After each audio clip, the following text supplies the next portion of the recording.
Renungan Pagi, Agama yang Bersinar oleh Ellen G. White, 1 Agustus 2023. Mari kita berdoa.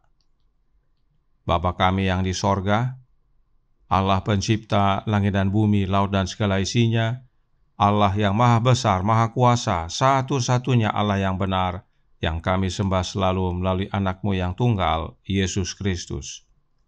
Terpujilah Yesus, anak Allah yang maha tinggi, yang adalah satu-satunya jalan dan kebenaran dan hidup bagi kami.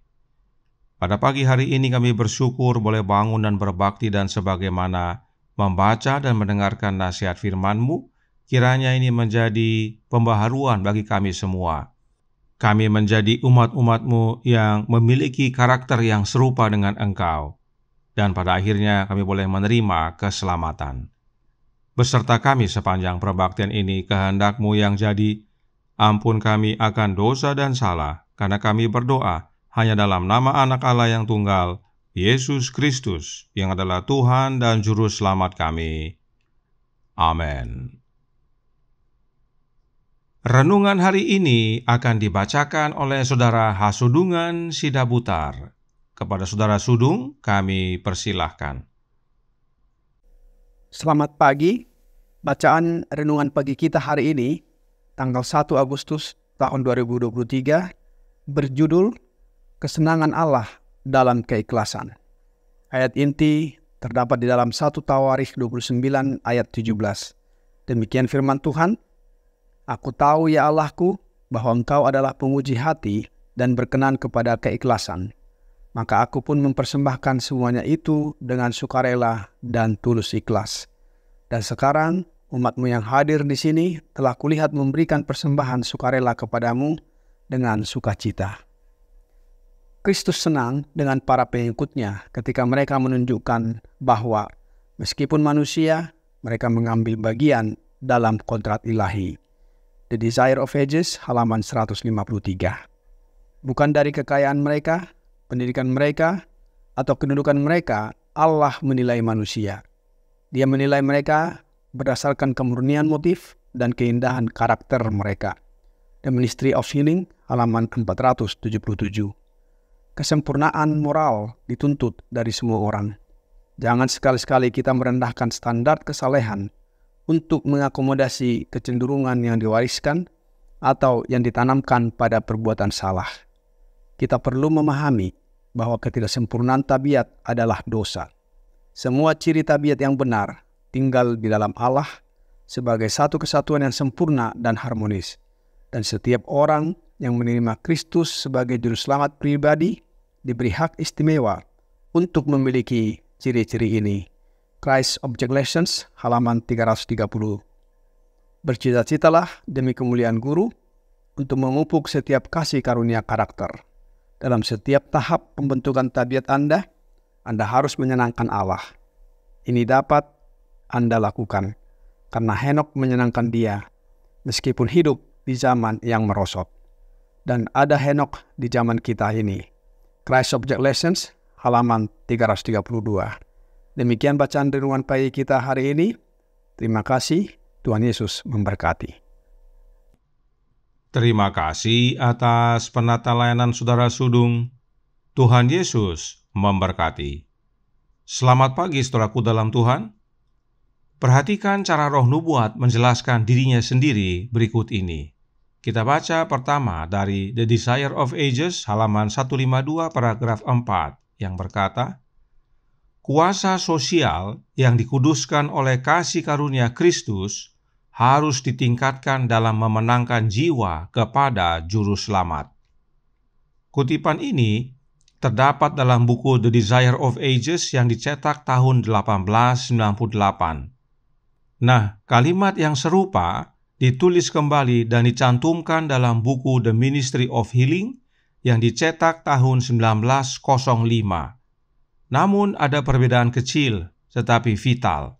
Mari kita baca The Ministry of Healing halaman 152 paragraf 4 yang berkata, kuasa sosial yang dikuduskan oleh Roh Kristus harus ditingkatkan dalam memenangkan jiwa kepada Juru Selamat. Kalimatnya hampir sama, hanya satu perbedaan kecil tetapi vital, yaitu kata The Grace of Christ atau kasih karunia Kristus yang dicetak tahun 1898 telah diganti oleh Nyonya White menjadi Roh Kristus atau The Spirit of Christ dalam cetakan tahun 1905. Nyonya White hendak menyatakan kepada umat gereja Advent bahwa kasih karunia Kristus itu adalah rohnya Kristus itu sendiri. Itu sebabnya Nyonya White menyatakan bahwa dalam mempelajari roh nubuat adalah serupa dengan mempelajari Alkitab. Saat kita mempelajari Alkitab, kita membandingkan ayat dengan ayat, sebab ayat menjelaskan ayat lainnya. Demikian juga dengan roh nubuat. Kutipan menjelaskan kutipan.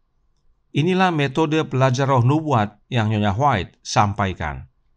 Karenanya saat kita membaca kata kasih karunia Kristus, maka kita sudah tahu bahwa itu adalah rohnya Kristus.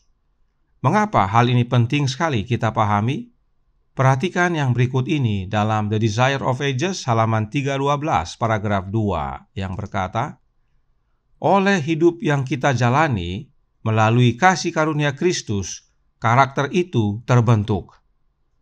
Melalui kasih karunia Kristus, karakter kita dibentuk, yaitu dibentuk menjadi serupa dengan Kristus. Nah, karena kasih karunia Kristus adalah rohnya Kristus itu sendiri, maka roh Kristuslah yang membentuk karakter kita. Itu sebabnya roh nubuat berkata dalam Reflecting Christ halaman 59 paragraf 4 berbunyi, di mana roh Kristus ada di dalam hati, karakter Kristus akan dinyatakan dan akan dinyatakan kelembutan di bawah provokasi dan kesabaran di bawah pencobaan. Saat menerima roh Kristus dalam hati kita, maka karakter Kristus menjadi bagian dalam hidup kita. Sebab memang roh Kristuslah yang membentuk karakter kita. Bahkan dalam kutipan lainnya roh nubuat berkata, dalam Faith and Works halaman 38 paragraf 1. Mereka harus memiliki kasih karunia-Nya, roh Kristus, untuk membantu kelemahan mereka, atau mereka tidak dapat membentuk karakter Kristiani. Jelas sudah bahwa kasih karunia Kristus itu adalah rohnya Kristus itu sendiri. Dan rohnya Kristus itulah yang membentuk karakter Kristen dalam hidup kita. Jika kita tidak memiliki roh Kristus, maka karakter Kristen tidak terbentuk dalam hidup kita. Mengapa kebenaran penting ini harus kita ketahui dan pahami? Karena renungan hari ini berkata dalam Radiant Religion halaman 215 paragraf 3 berbunyi, bukan dari kekayaan mereka, pendidikan mereka, atau kedudukan mereka, Allah menilai manusia. Dia menilai mereka berdasarkan kemurnian motif dan keindahan karakter mereka. Inilah pentingnya kita memahami tentang kasih karunia Kristus yang adalah rohnya Kristus. Sebab Allah menilai kita bukan karena kekayaan atau pendidikan atau kedudukan, tetapi dari karakter kita. Dan untuk memiliki karakter indah, yaitu karakter Kristus, kita harus memiliki rohnya Kristus. Kiranya kebenaran indah ini menjadi pembaharuan dan sukacita bagi kita semua, agar kesenangan Allah menjadi bagian kita, sebab bukan kita lagi yang hidup, tetapi Kristus yang hidup di dalam kita. Karakter Kristus nyata dalam hidup kita. Tuhan memberkati, saya bawa dalam nama Yesus. Amin. Mari kita berdoa. Bapa kami yang di sorga, Allah pencipta langit dan bumi, laut dan segala isinya, Allah yang maha besar, maha kuasa, sumber segalanya, yang kami sembah selalu melalui anak-Mu yang tunggal, Yesus Kristus. Terima kasih atas penggambaran yang indah dan menguatkan pada pagi hari ini, sehubungan dengan karakter kami, sebab Engkau menilai kami bukan dari kekayaan kami, pendidikan kami, atau kedudukan kami. Engkau menilai kami dari kemurnian motif dan keindahan karakter kami. Dan untuk memiliki karakter yang indah, yaitu karakter Kristus, kami harus memiliki kasih karunia Kristus, yaitu rohnya Kristus dalam hati kami.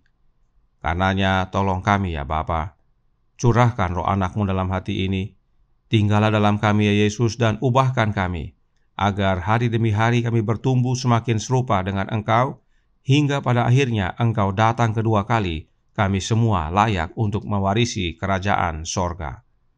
Beserta kami sepanjang perbaktian ini kehendak-Mu yang jadi. Ampun kami akan dosa dan salah, karena kami berdoa hanya dalam nama anak Allah yang tunggal, Yesus Kristus, yang adalah Tuhan dan Juru Selamat kami. Amin.